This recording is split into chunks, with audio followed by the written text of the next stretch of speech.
These MIMs are popular in Europe, right? Yes, they first were introduced in Europe. European B schools started offering it. Okay. And the target audience was people who had no experience or had about 1-2 years of experience.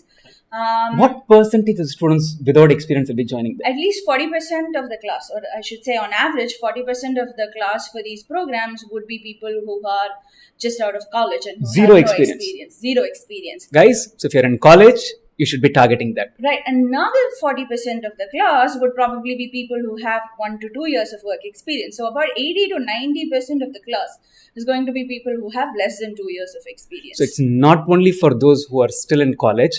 If you just graduated from college, you have less than 1 year of experience, you're working for a consulting company, you're working for ENY, you're working for KPMG, you're working for a software company with 1 year of experience, and you don't want to wait another 3 years to hit the sweet spot to apply for an MBA program, then you can catch the MIM. It's not only for freshers, right. It's for those with 12 months, 6 months, 18 months experience. Right. Am I right? Absolutely, you're right. The program is kind of, see, in India, you have the option, in Indian B schools take in candidates who have 2 years of work experience and who are fresh out of college. Absolutely. IIMs do that. IIMs do that. Right. But most of the European and US B schools were so far insisting that they needed at least 2 to 3 years minimum work experience. That's for they the had MBA. to apply for the MBA program. Right. Absolutely. So there was this gap. Right. For people who didn't have the 2 years of work experience, and that gap is what the MIM programs are basically fulfilling. Essentially, they want to catch the Indians and Chinese M. Yes, who don't want to stay in India, Absolutely. who want to go to Europe, and who don't want to wait for getting that 2 years of work. So it's a Euro-centric program. No, it's offered throughout the world. It started in Europe, okay, and then okay. Other countries have started adapting it because of the Do US schools offer this? Yes, sir. All the schools in the US that offer an MBA program, okay, they also have some variation of the MS program. Okay, they call it MS in management. They call it MS in management, and in Europe they're calling it the MIM programs. Right. Guys, Facebook, Google, everyone is taking all the data that they could possibly. I'm sure they're even mapping the coordinates where this is being recorded. Right? Right. Data is something that everyone is hungry, right? And so this that's program, why the Masters in Data Analytics right. is the most popular of the Masters in Management programs. Especially in the US. That's what everyone wants to work in. And you don't need experience to join the program. Right. And they accept the GMAT. And what is the average starting salary? Would be about, for Masters in Business Analytics, about $90,000. Which is, that's the average starting salary. I'm actually quite old to do all of this. Quite honestly, you guys have something really cut out well for you.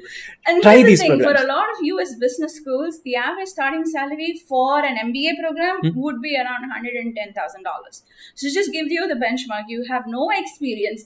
You're going in to do a master's program that specializes in big data, and you're paying in many schools, the cost of doing your master's is going to be 50% of the cost of doing your MBA. And you're getting out with an average salary that's 80% of what, or 90% of what they are paying the management graduates. I know, 90,000 is a lot of money. That's a lot of money. And somewhere I read, guys, there are about 3 million jobs which are big data analytics jobs, which are going to be available in the US in the next few years, right? So if you graduate from the US, this is a brilliant time to do it with a GMAT and look for a program which is an analytics program, right? A bit of math orientation and you are there. And one very, very important thing, a lot of US companies, close to 50% of the top 500 global fortune companies have said they'll be recruiting people from the MBAN program. That's true. And this is not just for data analytics.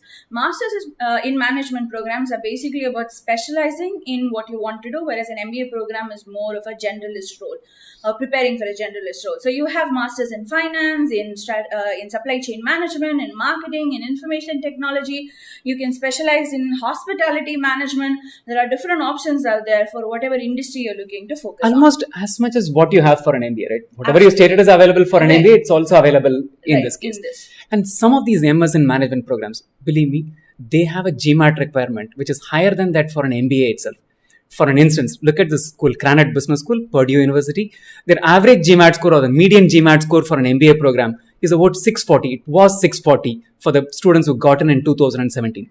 The same number for MBA in business analytics, MS in business analytics, was at least 30 to 50 points higher. So this program is a brilliant program that admits freshers. If you're good, if you can get a good GMAT score, you are well set to earning almost an MBA salary without any experience.